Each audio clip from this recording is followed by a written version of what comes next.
Փորձեր կարգավորելու հայ-թուրքական հարաբերությունները, դիվանագիտական, բացել սահմանները։ Հիմա նույնը չէ, որովհետև այս պահին Հայաստանի պատերազմից հետո Հայաստանի ինքնիշխանությունը, սուվերենությունը ահագին նվազել է։ Եվ ճիշտ է, մարդկանց խաբում են, որ օրինակ առաջ Ռուսաստանը մեզ ճնշում էր, մենք կախված էինք Ռուսաստանից, իսկ հիմա տեսեք մենք կախված չենք, մենք սուվերեն ենք, դա ճիշտ չէ, որովհետև հիմա մենք արդեն կախված ենք թուրք-ադրբեջանական օրակարգից։ Ռուսաստանից ոչ։ Ասենք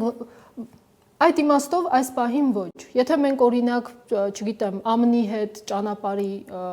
ճանապարհները, կոմունիկացիաները շահագործելու պայմանագիր ենք կնքում եւ այդտեղ կա Ադրբեջանի ստորագրությունը, բայց ասում ենք դա մեր սուվերեն հարցն է, այստեղ արդեն խնդիր կա։ Սա է նաեւ ազատ, ոնց ասած, կանաչ լույս վառել Ադրբեջանի եւ Թուրքիայի համար, որ այսուհետ ցանկացած միջազգային փաստաթուղթ ում հետ որ դու կկնքես, կստորագրես, դա իմ շահերը պետք է հաշվի առնվեն այդտեղ։ Սա նշանակում է, որ Հայաստանի սուվերենությունը նվազել է, եթե Ադրբեջանը թույլ է տալիս իրեն խառնվելու Հայաստան եւ հարաբերություններում։ Նվազել է օգոստոսի 8-ի համաձայնագրով։ Մինչև այդ է նվազել պատերազմից հետո, ես նշեցի,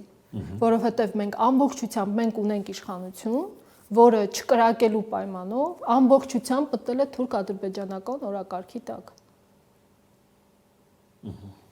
Եվ եթե քեզ պահում են շանտաժով, ինչ ասեն, դու դա անելու ես։ Ուրեմն այս պահին անհնար է բարելավել հարաբերությունները Հայաստանի հարևանների հետ։ Կոնկրետ երկրների անունները չտամ։ Անհնար ոչինչ չկա, պարզապես անհնար է այս պահին բարելավել հարաբերությունները հարևանների հետ ինքնիշխանության ու Հայաստանի շահերի տեսանկյունից։